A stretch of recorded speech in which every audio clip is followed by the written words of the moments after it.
So after playing the Teal Mask DLC and trying to figure out what Pokemon does moving forward, I kind of started wondering like why exactly Game Freak is the way they are. And I'll be honest, the Teal Mask, if I had to grade it out of a scale of 1 to 10, 10 being phenomenal, 1 being garbage, I'd give it a 7. The biggest issues that I had with the Teal Mask DLC was simply the performance rates and the frames per seconds, the graphics, some of it still looked wonky. It seemed as if, with the trailers that came out from the Pokemon Showcase or Nintendo, Direct, we call them nowadays, it seemed like they were attempting to improve the graphics, but clearly it's still a persistent problem.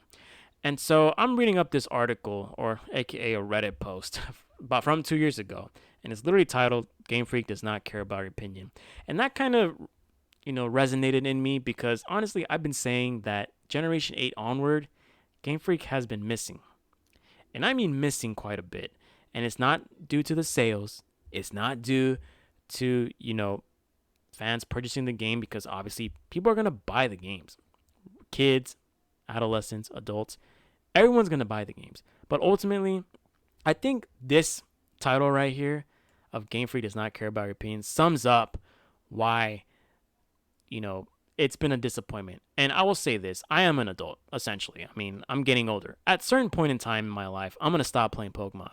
It's not because I don't give a damn about Game Freak. I don't want Game Freak making Pokemon anymore, or the Pokemon company isn't doing what they're doing. It's just that as an adult, as I get older, I'm going to be more focused on playing other stuff, if not even playing video games at all. But to summarize it, I feel like Pokemon is kind of having an identity crisis in a way. Not reflecting on themselves, but rather they want to clearly appease everyone. But of course, not everyone is going to be pleased with the resulting product. And this is coming from Sword and Shield era. So this is 2 years ago. And I still think it resonates pretty true to this day. And obviously, the biggest complaint a lot of people have been saying is what's the whole point when Game Freak is making a bunch of money or the Pokemon company is making a bunch of money? Another really big complaint is pretty much there isn't enough developing time or enough time to cook these games up. And to a certain extent, that is true. I mean, if you pretty much look at the pattern of generations of Pokemon games, new generations happen every 2 to 3 years, 3 to 4 years if you're really lucky, honestly. But then in between those, you get side games as well. And whether they're part of the main series line, for example, Let's Go Pikachu and Eevee, or you got other games that Game Freak is attending to, and even games that aren't even Pokemon. Because as you recall, Game Freak is trying to expand their regions into different genres. And whether they're successful or not, most likely that's up to the consumer. That's up to the ratings. But a lot of people said that Sword and Shield were like the biggest flops essentially in regards to criticism from the players. But unfortunately, because of the sales, it paints a different story. When a company like Game Freak or developing, company, whatever it could be, Game Freak, Pokemon, if they see the cash rolling, they really don't care. That's just the honest opinion. And I think that started becoming a really, really big thing when they transitioned from 2D to 3D, from the black and white era into X and Y, where the visual and the way features have been implemented or not implemented started to become a little more apparent. And I'm not going to lie, I gave Generation 7 pretty high praise for what it was, even though they tried to at least attempt to change the archaic formula, especially the gym leaders.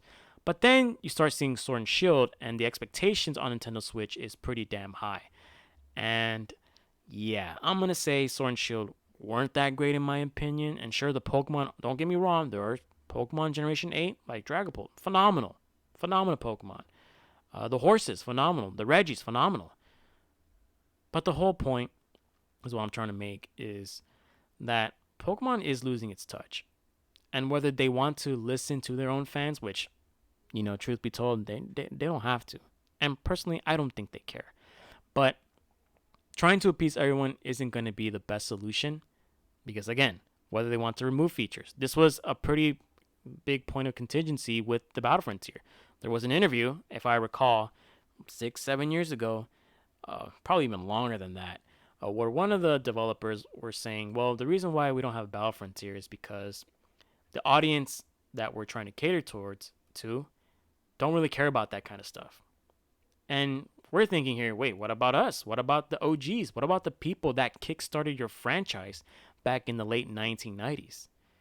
But then you start realizing Pokemon is technically made for kids. Whether you want to compete in worlds and do competitive battling or even make a living off of it for, YouTube or any other streaming or video platforms, that's a whole nother story. But unfortunately, am I really expecting Pokemon games to really change because of our opinion? Absolutely fucking not. That's just the truth. I'm sorry if I cursed, but that's just to put it bluntly. From a business standpoint, they only care about the money. If the sales are good, they can appease their shareholders. They can appease the people who are invested into their stocks or they're trying to buy into their business. Now, don't forget, Pokemon is a conglomerate. It's not just the video games themselves. It's also about the merchandise, the Pokemon trading card game, the anime.